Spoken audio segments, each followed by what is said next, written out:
Last week,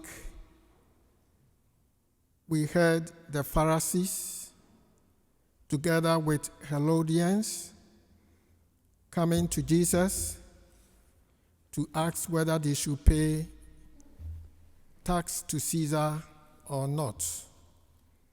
They had come to ask this question so that Jesus could be trapped by making a statement that will be offensive either to Caesar or to the rest of the public, the Jewish community.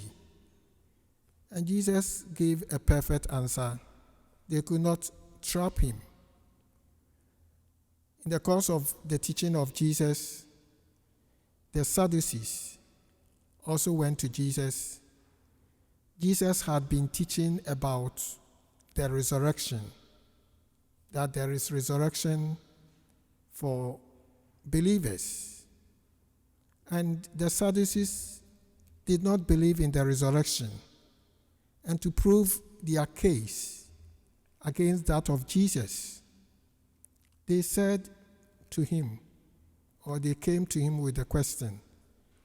There was a woman who got married to 7 brothers, which was the custom according to the tradition of Moses. And this woman died, and the 7 husbands died. So if you are teaching about resurrection, who among the 7 brothers will become the wife, will become the husband of this woman in the age of the resurrection?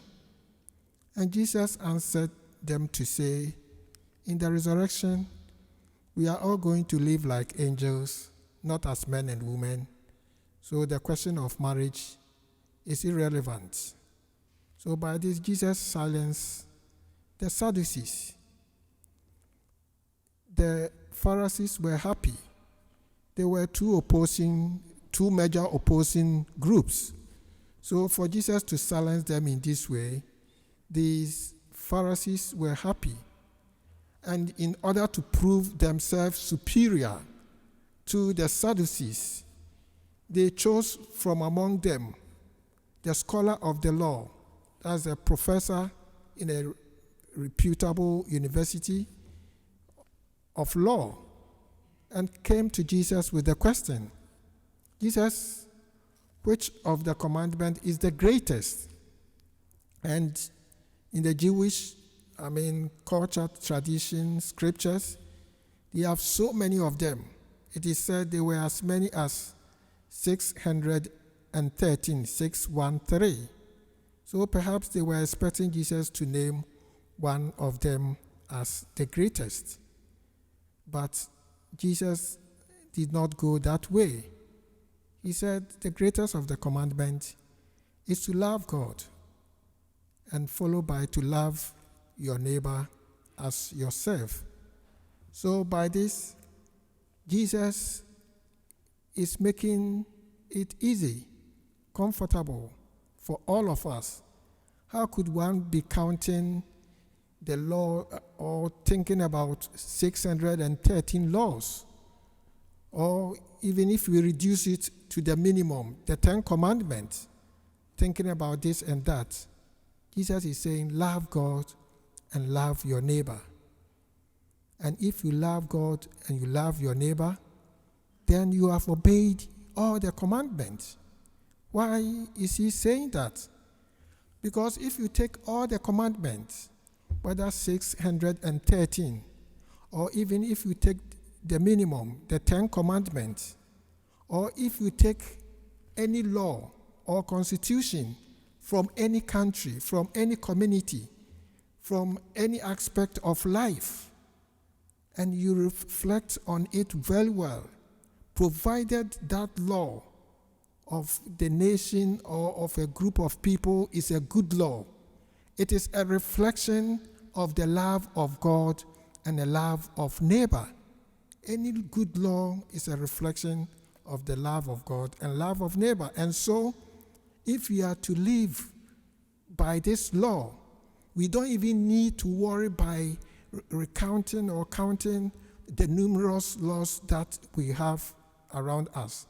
Because if we love God, we respect Him, we obey Him.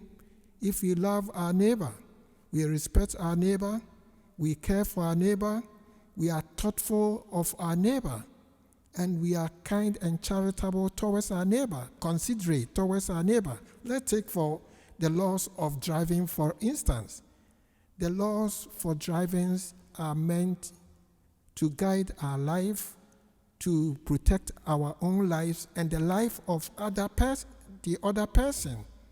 So if we follow the regulations of driving, which means we are following a love for our neighbor and also taking care of ourselves. So any other good law that we may have in our society is a reflection of our love for God and love of neighbor. The two are inseparable. They move together because love, the expression of love, is realized in both vertical and horizontal dimension. Vertical, our relationship with God, and horizontal, our relationship with one another. So Jesus, by this response, is encouraging us to live in a way that is in response or obeying the law of God, obeying the commandment of God, and also thinking good about one another. And by doing so, we fulfill the law of God by loving Him and loving our neighbor. So may we continue to pray that as we have been called to become the disciples of Jesus, we make the love of God and the love of neighbor a reality in the sense that love is not just a theory. The law of love is not just a theory, but it is a concept in action. It must be seen. That's why in the first reading, it was emphasized that to love God is to be kind, charitable, and caring to the people in need, like the widow, the orphan, the alien, the sick, all the people in need, thinking about them, being considerate about them, supporting them, making life easy and better for them. That is love, a concept in action. And when we do that, we live in joy. We live in reconciling with one another. We live in unity. We live in peace. So may we ask God to continue to bless our life and give us understanding of what Jesus is teaching about love, so that we bring the life of love to others and share with them the goodness of God.